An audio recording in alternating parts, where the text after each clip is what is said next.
asxaabta waa idin salaamay soo dhawaada maalin wanaagsan maanta waxaan ka hadlaynaa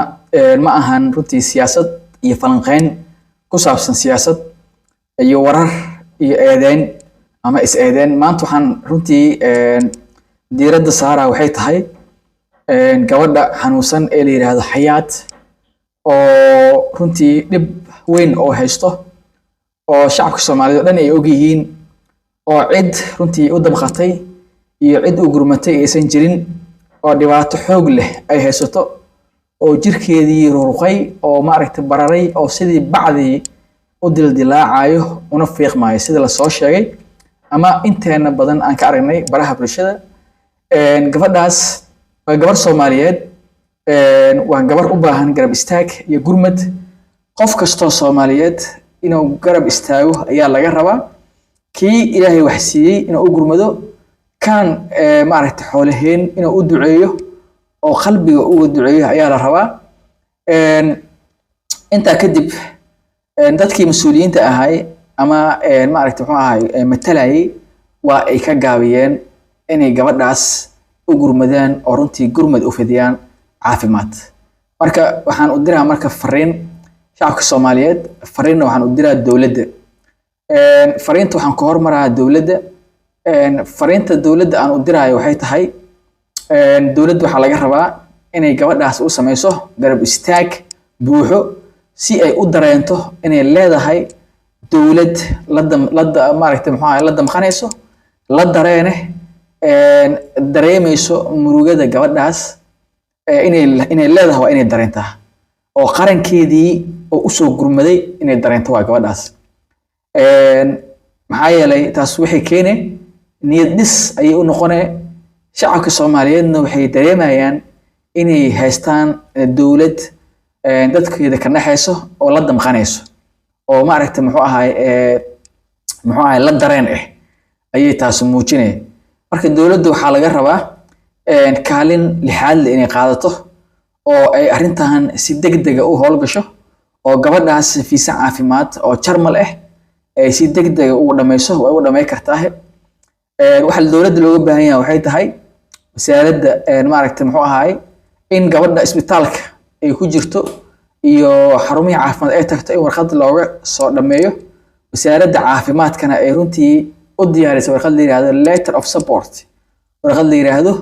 codsiga lagu lifaaqo warqad note verbale oo codsiga la sii xoojinayo fiisa dalabka inay wasaaradda arrimaha dibadda ay dirto oo ay runtii maaragtay muxuu u dirtay safaaradda Jarmalka ee Nairobi si maaragtay codsi diblomaasiyadeed oo maaragtay muxuu ahay ay si daba dhigto oo dawladda Soomaaliya ay si rasmi ah warqadan u taageerayso oo maaragtay codsi xooggan ay runtii maaragtay muxuu ku lifaaqdo si degdegna looga codsado safaaradda Jarmalka in loo fududeeyo gabadhaas iyo ehelkeeda cid raacaysa in fiisayaashaas la siiyo oo caafimaadka Jarmalka oo saa ay ku baxaan dawladdu wali waxay sameey kartaa waxa jiro hay'ado sida maaragtay Red Cross iyo hay'ado kale oo caafimaad oo saas oo kala wasaaradaha arrimaha dibadda la shaqeeyo iyo kuwa caafimaadka oo waxa jiro waxyaabihii ay dawladaha codsiday oo qoraan inay ugu sii gudbiyaan oo xataa adeegyada caafimaadka qofkaas kharashaadka iyo isbitaalaadka ku bixi lahayd iyo safaradooda waxaas oo dhan hay'adaha xataa caawiya jiro haddii dawladda xataa intaas u sii sameey karto inay u sameeysaa la rabaa haddaysan u sameey karin waxa laga rabaa warqadii letter of support oo wasaaradda caafimaadka lagu lifaaqay codsigii isbitaalka ama isbitaalada magaalada Muqdisho looga qoro xaaladda ay ku sugan tahay waxay u baahan tahay iyo baaritaan caafimaad oo dibadda ay u baahan tahay kadib wasaaradda arrimaha dibadda ay sii xoojiso note verbale daba dhigto iyo letter of request oo laga codsanayo safaaradda Jarmalka in gabadhan ay u baahan tahay caafimaad degdeg ah dawladda Soomaaliyeed ay og tahay ayna maaragtay maxaa codsigaas u gubsatay safaaradda Jarmalka si gabadha ay arinteeda maaragtay wax looga qabto si xushmad lana ay codsigaas u tixgeliyaan oo codsigaas wasaaradda ay qortay arrimaha dibadda si degdeg fiisa caafimaad ayada iyo ehelkeedii inta qof oo raacayso laba qof saddex qof hal qof wixii raacayo oo ayada ehelkeeda in lagu daro oo saas ay ku helaan oo ay ku tagaan Jarmalka oo ay ku helaan daaweyn caafimaad iyo in xaaladaheedii la fiiriyo oo lala socdo marka taasaan dhihi lahay aniga dawladda Soomaaliya doorkaas waa inay qaadato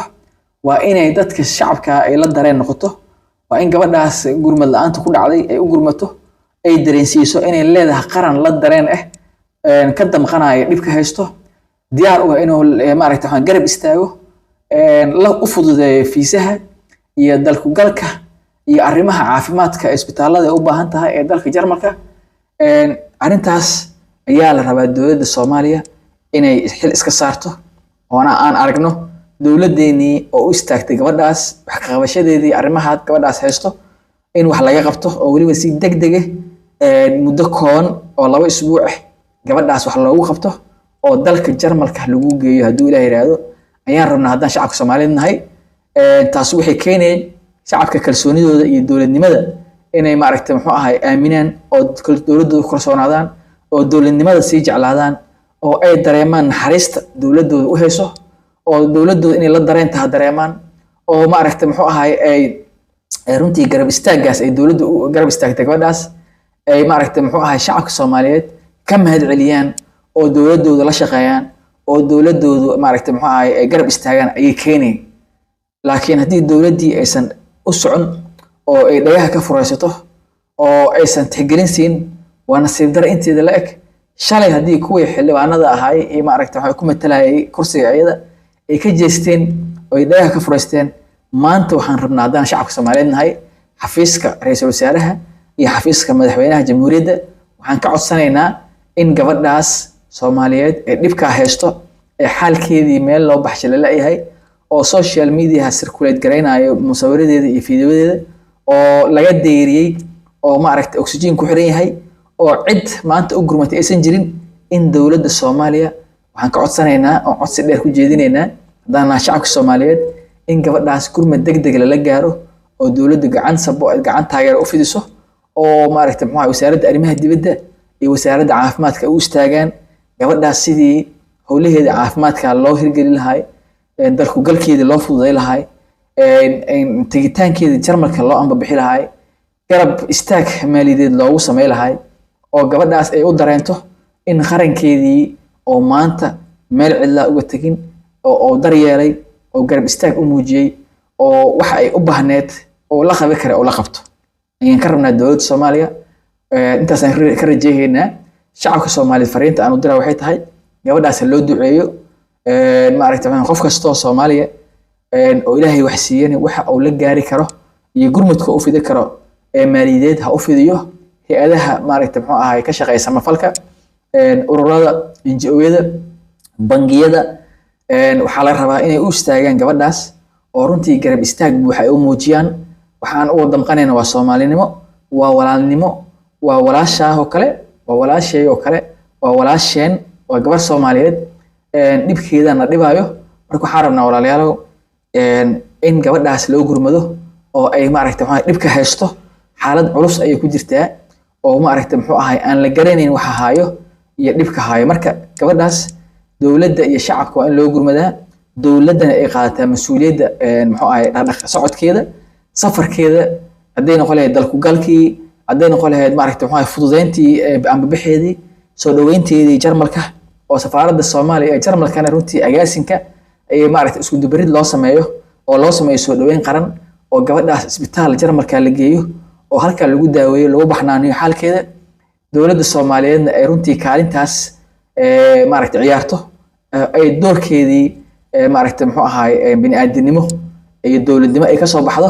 si dadka Soomaaliyeed u aaminaan inay leeyihiin qaran la dareen u damqanayo markii u baahdaan xaalado soo wajahaan qarankooda oo garab istaagayo oo dowladnimada aan la iska xigin oo dowladnimada maaragtay muxuu ahay loo dhaxeeyo oo dadku ay dowladnimadooda leeyihiin oo waxaan la sheegayo oo huhaada iyo beenta oo dowladnimadii maaragtay muxuu ahay loo tashtay reera laga dhigtay meesha laga saaro oo gabadhaas garab istaag loo muujiyo oo maaragtay dowladeedii iyo qarankeedii ay runtii shafka u garaacdaan oo miiska saaraan wax walba gabadhaas u baahan tahay safaaradaha loola hadlo maaragtay muxuu ahay hay'adaha loola hadlo isbitaalada loola hadlo gurmad la gaaro oo degdeg ayaan rabnaa inaan aragno intaasaan baaq u direynaa dowladda Soomaaliya shacabka Soomaaliyeed waan ku faraxsanahay waxaan rajeeyaa marka in dowladda ay arintaas baaqaas ka jawaabi doonto oo aan arko mar dhow haddii Ilaahay yiraahdo gabadhaas oo Jarmalka la geeyay oo halkaas lagu dabiibayo oo caafimaad keedu soo fiicnaanayo haddii Ilaahay yiraahdo oo gurmadkii dowladda ay fidisay oo miro dhalay ayaan rajeynaa insha allahu tacaala annagoo dhan aan u dabaaldegno oo maaragtay muxuu ahay farxaddeeda u dabaaldegno oo dowladdeena aan runtii garab istaag ugu muujino taalintaas ay qaadatay iyo sida gabadhaas ay ugu gurmatay ayaan rajeynaa oo muuqaalka dambe oon maaragtay muxuu ahay duubi doono oo hadduu ilaahay aan u hadli doono gabadhaas arrimaheeda inaan maaragtay muxuu ahay oo noqdo muuqaal oo aan ku faraxsannahay haddaan nahay shacabka Soomaaliyeed dhammaantoodna ay dowladda u mahadcelinayaan garab istaaga ay u muujisay gabadhaas iyo sida codsiga ay shacabka Soomaaliyeed u direen oo meel kasta looga diray ay runtii u tixgelisay codsiga kaliya diri maayo Soomaaliya inaad dirtay waa social media inay ku jirtaa gabadhaas in loo gurmado dhibka haysto cid kasta og ehelkeeda iyo ayada waa in gabadhaas gurmad degdeg la gaaraa oo maaragtay muxuu ahay ayada iyo ehelkeeda maaragtay intii wadayso ehelkeeda loo diro jarmalka loo diro oo ay helaan maaragtay muxuu ahay daryeelkaas caafimaad iyo baxnaanadaas dibadda ay helaan oo runtii xaalkeeda la ogaado waxa uu yahay iyo waxa ay u baahan tahay oo la tacaalide oo daryeel ay hesho marka intaasaan ku gowgeynaa muuqaalka waxaan rajeynaa codsigaas dowladda inay naga aqbasho oo ay tixgeliso oo gabadhaas loo gurmado oo aan arkay saacadaha soo socdo isxilqaan bilowday iyo gurmad dowladnimo iyo dhaqaaq ay bilowdo wasaaradda caafimaadka iyo midda arrimaha dibadda inaan arko ayaan rajeynaa hadduu ilaahay yiraahdo aad u mahadsantihiin asxaabay soo dhawaada haddaad channelka cusubtiin subscribe saar haddaad saarteen oo ku mahadsantihiin